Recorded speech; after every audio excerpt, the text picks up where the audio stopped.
అస్మద్గురుభ్యో నమః.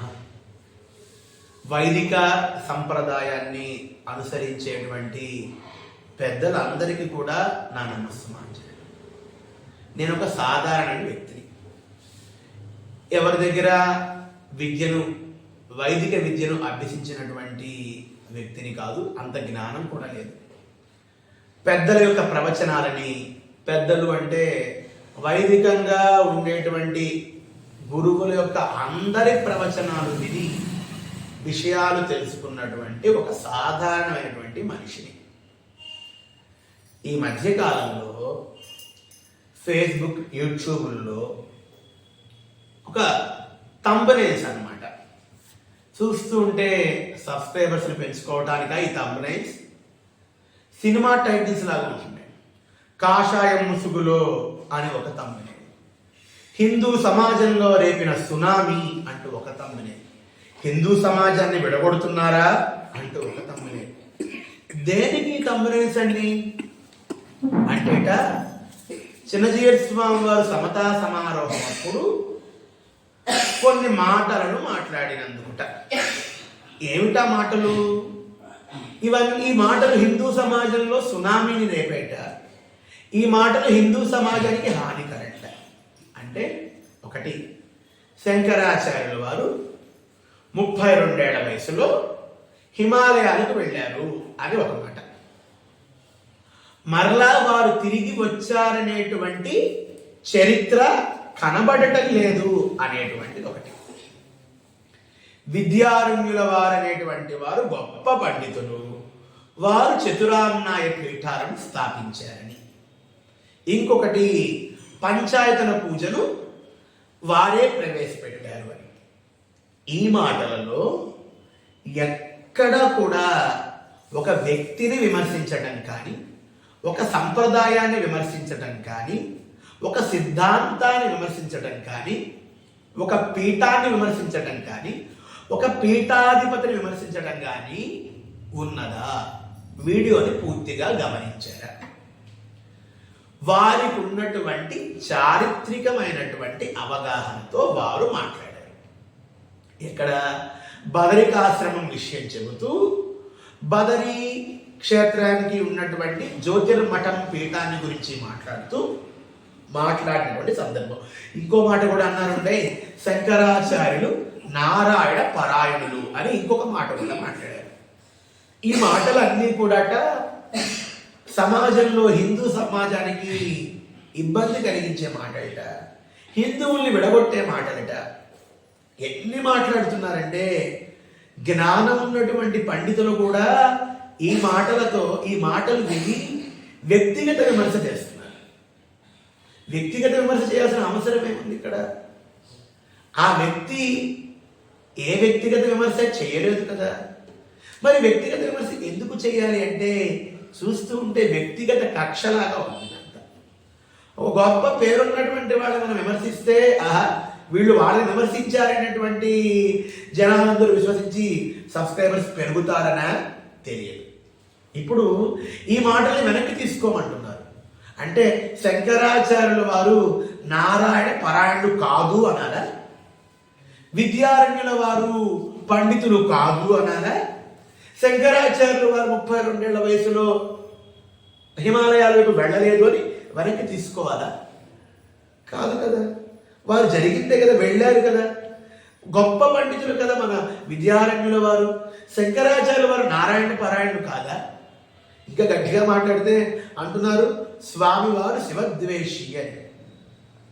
కొంతకాలం పోతే శంకరాచార్యుల గారి తల్లి గారు కూడా శివద్వేషి అని అంటున్నారే. ఎందుకని? ఆమె చివరి దశలో నేను విష్ణులోకానికి వెళ్తానంటే శంకరాచార్యుల వారు తన తల్లిని విష్ణులోకానికి పంపించారు. అదేమిటి, నువ్వు కైలాసాన్ని కోరుకోమంటే విష్ణులోకాన్ని కోరుకున్నావని ఆమెను కూడా శివద్వేషి అంటారేమో అని భయంగా. ప్రహ్లాదుని కూడా శివద్వేషి అంటారా? వేదవ్యాసుని కూడా శివద్వేషి అంటామా? నారదుడు ఎప్పుడు కూడా నారాయణ నారాయణ నారాయణ అంటున్నాడు కనుక నారదుడు శివద్వేషి అంటామా?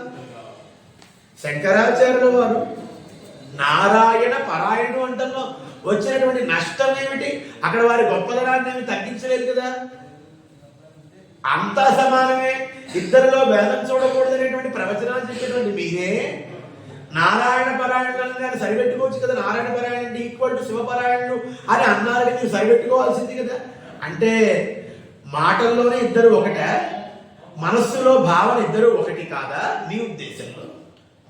నారాయణ పరాయణులు అంటంలో దోషమే ఉంది అక్కడ. అలానే శంకరాచార్యుల వారిని తప్పుగా ఏమన్నా విమర్శించారా? ఏమీ లేదు కదా. కావాలనేటువంటి వ్యక్తిగత కక్ష తప్ప. ఇది ఎప్పుడూ కూడా ఆరోగ్యకరమైనటువంటి వాతావరణం కాదు. నిజానికి వాదించాలి అనుకుంటే ప్రామాణికతలతో చారిత్రక విషయాలతో వాదించడంలో తప్పులేదు.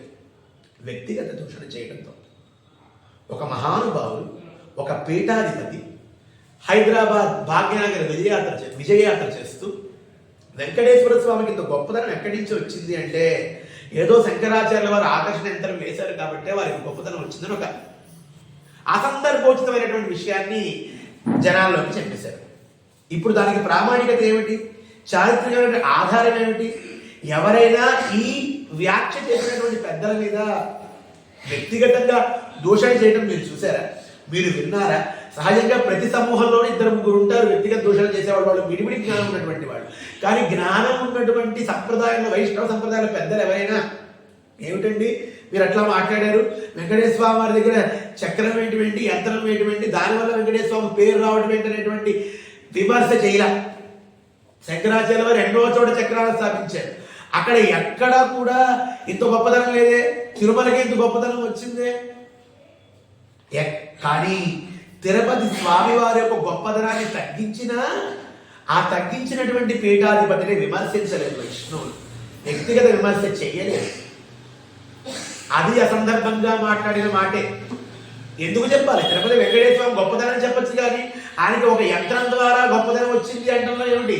సాక్షాత్తు శ్రీవైకుంఠ విరక్తాయ అక్కడ నుంచి స్వామి ఇక్కడికి వచ్చి సాక్షాత్తు స్వయం వ్యక్తంగా వేయించేసి ఉంటే ఎవరో వేసినటువంటి యంత్రం ద్వారా, ఎవరో కాదు గొప్పవారే, వారు వేసిన యంత్రం ద్వారా వారికి పేరు రావడం ఏమిటి? ఇది అసందర్భోచితమైనటువంటి వ్యాఖ్య కాదా. ఇలాంటి వ్యాఖ్యలన్నింటినీ తీసుకోవాలి. ఇక్కడ స్వామివారు మాట్లాడిన మాటలో ఎవరిని తక్కువ చేయరా, ఏ దైవాన్ని తక్కువ చేయరా, ఏ ఆచార్యుల్ని తక్కువ చేయరా. విద్యారణ్యుల వారిని గొప్పగానే చెప్పారు. శంకరాచార్య వారు 32 ఏళ్ల వయసులో హిమాలయాలకు వెళ్ళాలని గొప్పగానే చెప్పారు. నారాయణ పరాయణని గొప్పగానే చెప్పారు. విమర్శ అంటే ఏమిటో నేను మీకు ఇప్పుడు చూపిస్తాను. ఇప్పుడు చూడండి, ఎలాంటి వ్యాఖ్యలు వెనక్కి తీసుకోవాలో మనం చూద్దాం. ఇప్పుడు ఒక గొప్ప పండితులు, వీరి ప్రవచనాలను కూడా నేను చాలా నేర్చుకున్నాను, కానీ వీరి ప్రవచనం నుండి కొన్ని మాటలు విందాం.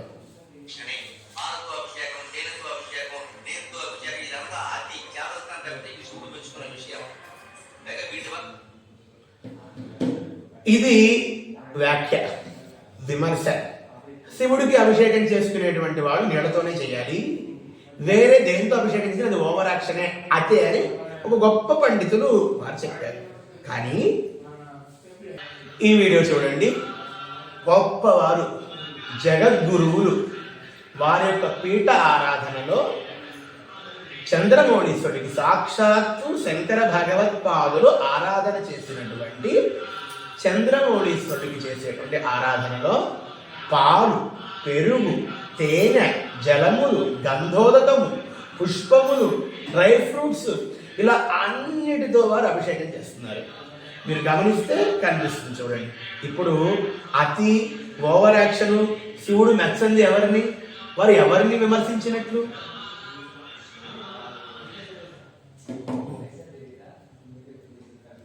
ఇలాంటి మాటలని వెనక్కి తీసుకోవాలి.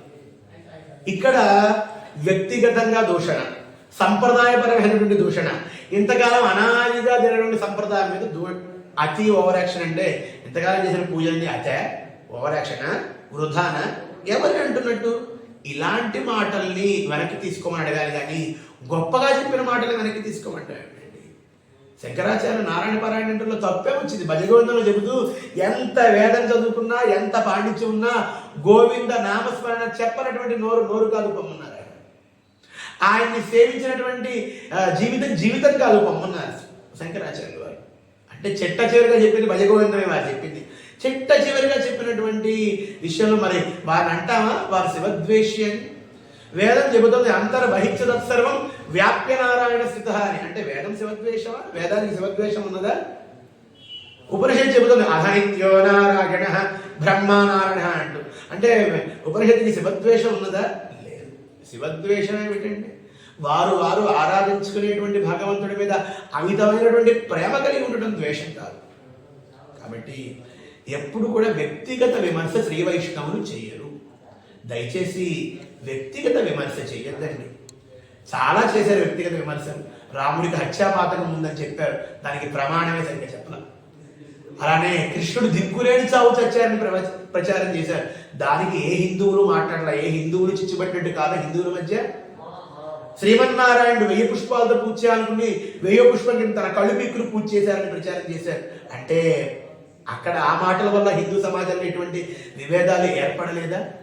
రామానుజుల వారే భార్య గయ్యాళిది, అందుకనే ఆయన సన్యాసం తీసుకున్నారని రామానుజుల వారి మీద వ్యక్తిగత దూషణ చేశారు.